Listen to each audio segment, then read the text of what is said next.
আজকে আমি অত্যন্ত গুরুত্বপূর্ণ একটি বিষয় আলোচনা করব। বাংলাদেশ থেকে সরকারিভাবে জব ভিসাতে অর্থাৎ ওয়ার্ক পারমিট ভিসাতে যেতে হলে কিছু ধাপ অনুসরণ করতে হয়। তো এই ধাপগুলো অনেকেই জানেন না এবং বিভিন্নভাবে প্রতারণার শিকার হন।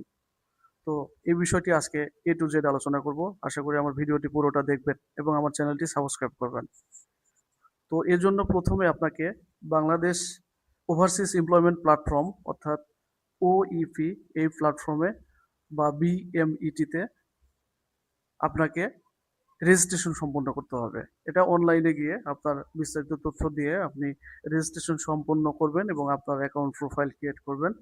এরপরে আপনাকে যেটা করতে হবে, এখান থেকে আপনি যেই দেশে যেতে চাচ্ছেন, সেই দেশের ভাষা সম্পর্কে জানতে হবে এবং ভাষার উপর একটা ট্রেনিং নিতে হবে। এটা বিএমইটির আন্ডারেই আপনি নিতে পারবেন। এরপরে যেটা করতে হবে, আপনার দক্ষতা একটা সার্টিফিকেট লাগবে। অর্থাৎ আপনার স্কিল সার্টিফিকেট লাগবে। আপনি যেখানে যাচ্ছেন, যে দেশে যাচ্ছেন, কোন জবটা করবেন ওখানে, আপনার কোনটাতে স্কিল আছে ভালো, সেটার উপর একটা স্কিল সার্টিফিকেট নিতে হবে। এই সার্টিফিকেটটা আপনি কোথায় পাবেন? আপনার নিজস্ব জেলাতে টিটিসি অর্থাৎ টেকনিক্যাল ট্রেনিং সেন্টার আছে বাংলাদেশ গভর্নমেন্ট কর্তৃক। সেখান থেকে কিন্তু আপনি যোগাযোগ করে আপনার ট্রেনিং বা দক্ষতা প্রশিক্ষণের সার্টিফিকেটটা আপনি নিতে পারবেন। এরপর যেটা আপনাকে করতে হবে, আপনার একটি পাসপোর্ট করতে হবে। বৈধ পাসপোর্ট লাগবে অবশ্যই। সেই ক্ষেত্রে আপনাকে পাসপোর্ট করতে হবে।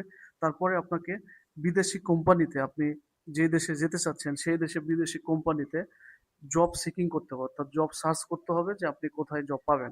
এই জবটা আপনি ৩ টা প্ল্যাটফর্মে পাবেন। একটি হচ্ছে ওএপি প্ল্যাটফর্ম অর্থাৎ ওভারসিজ এমপ্লয়মেন্ট প্ল্যাটফর্ম, যেখানে আপনি প্রথমে রেজিস্ট্রেশন করেছিলেন সেই প্ল্যাটফর্ম ওয়েবসাইটে পেতে পারেন, অথবা বোয়েসেল এর ওয়েবসাইটে পেতে পারেন, অথবা যারা রিক্রুটিং লাইসেন্স কোম্পানি আছে বাইরের অধিভুক্ত বাংলাদেশে, অর্থাৎ যারা এজেন্সি আছে, তাদের কাছে গেলেও কিন্তু তারা অনেক সময় বিভিন্ন কান্ট্রিতে জবে হায়ার করেন এবং লোক পাঠান। তো তাদের কাছে আপনি যাবেন।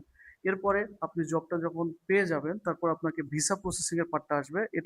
এই ভিসা প্রসেসিং এর পার্টটা সম্পূর্ণ করবে বোয়েসেল, তারপরে হচ্ছে ওয়েবি প্ল্যাটফর্ম, অথবা আপনি রিক্রুটিং লাইসেন্স যেখানে আপনি ফাইলটা জমা দিচ্ছেন, তারাই কিন্তু এই ভিসা প্রসেসিং এর কাজটা সম্পূর্ণ করবে।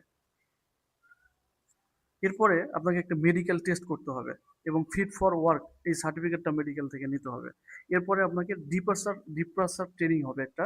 ডিপ্রাসারের পূর্বে অর্থাৎ ফ্লাইং এর পূর্বে একটা ডিপ্রাসার ট্রেনিং আছে। এই ট্রেনিংটা আপনি বিএমইটির আন্ডারে এই ট্রেনিংটা করতে হবে। এরপরে যেটা করতে হবে, আপনাকে একটা ইমিগ্রেশন ক্লিয়ারেন্স নিতে হবে। ইমিগ্রেশন ক্লিয়ারেন্স সরকারিভাবে বিএমইটি অথবা ওএফি প্ল্যাটফর্ম থেকেও অনলাইনে নেওয়া যায়। এটা ইমিগ্রেশন ক্লিয়ারেন্স বলা হয়। এটা নিতে হবে।